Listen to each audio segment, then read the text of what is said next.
Hello बच्चों, my name is विक and मैं आपको ई पाठशाला चैनल पर क्लास 6 की ज्योग्राफी बुक का first chapter the earth and the solar system पढ़ा था।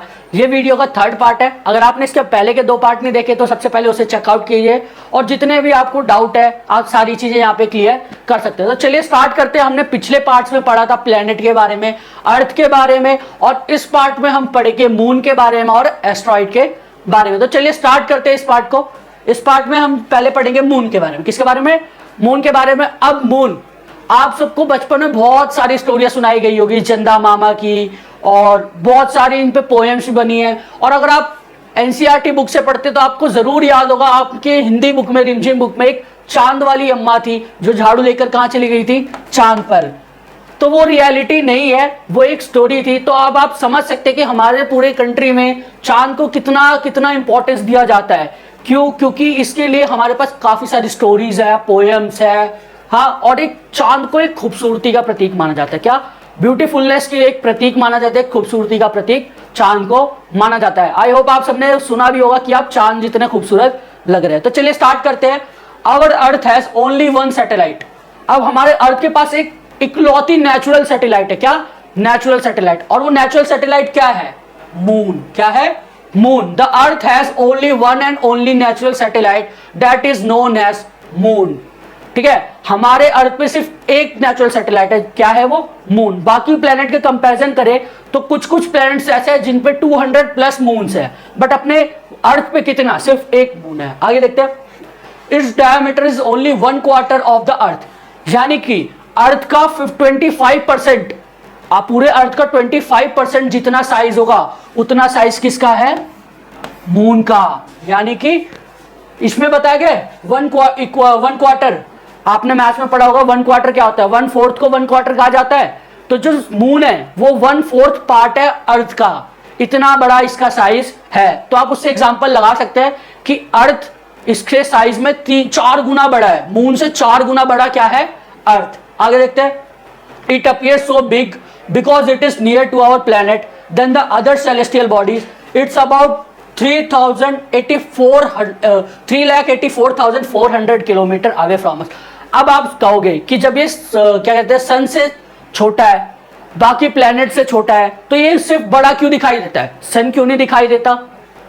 आपके मन में जरूर ये डाउट आ, बट ये हमारे जो अर्थ है, अर्थ के सबसे पास ये इकलौती सेलेस्टियल बॉडी है जो हमारे अर्थ के सबसे पास है, इसलिए ये बड़ा दिखाई देता है बाकी अदर सेलेस्टियल के बॉडी के comparison.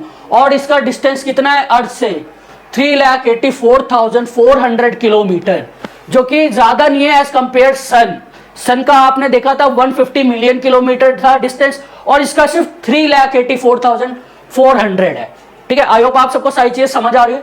The moon moves around the earth in the about 27 days. हर 27। अब आपको पता है कि हर प्लेनेट किसका चक्कर लगाता है? सन का। किसका? सन का। बट अब अर्थ भी लगाता होगा उसका चक्कर सन का, ऑब्वियसली ये जाहिर सी बात है।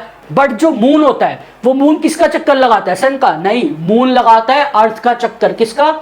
अर्थ का चक्कर लगाता है मून। और उसको एक चक्कर कंप्लीट करने में अर्थ का कितने दिन लगते हैं? 27 डेज। कितने?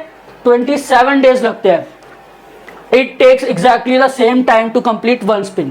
कि पूरे 27 दिन लगते हैं इसको एक चक्कर कंप्लीट करने में अर्थ के। ठीक है, the moon moves around the earth in about 27 days it takes. ठीक है, तो अब हमने देख लिया कि मून क्या है, कितना बड़ा है इसका साइज। ठीक है, और मून से तो हमें वैसे भी काफी लगाव है।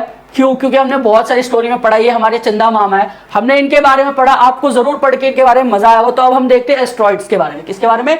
एस्ट्रॉइड्स। एस्ट्रॉइड्स क्या होते हैं? अब आपने कभी ना कभी किसी इमेज में, किसी कार्टून में, किसी मूवी में जरूर देखा होगा कि एक पत्थर आ रहा है स्पेस से जो कहां पे लैंड होगा? अर्थ पर। तो उस जो पत्थर की बात होती है वो होती है एस्ट्रॉइड। क्या होती है? एस्ट्रॉइड। आप सबको इमेज में दिख रहा होगा ये जो पत्थर है जो स्पेस में प्रेजेंट रहते हैं उसको कहते हैं एस्ट्रॉइड्स। क्या कहते हैं? एस्ट्रॉइड्स।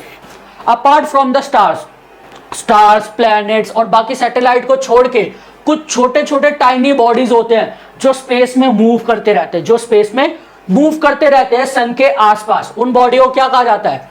एस्ट्रॉइड्स। अगर आपसे एग्जाम में इसकी डेफिनेशन पूछता है तो आप इसे जरूर लिखें। ठीक है, आगे देखते हैं। They are found between orbit of the Mars and the Jupiter. ये जो होते हैं एस्ट्रॉइड ये कहाँ पाए जाते हैं? जुपिटर और मार्स के बीच में जो डिस्टेंस है, जुपिटर और मार्स के बीच में जो डिस्टेंस है वहां पे एस्ट्रॉइड पाए जाते हैं। Scientist of the view that asteroid are part of planet which exploded.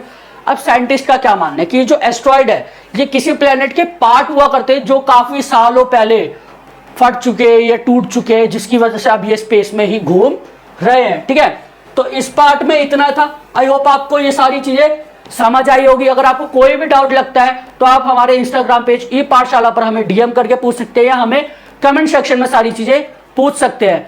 Geography बहुत ही इंटरेस्टिंग सब्जेक्ट है, तो आओ हम सब मिलके इससे पढ़ते हैं और काफी अच्छे तरीके से सीखते हैं।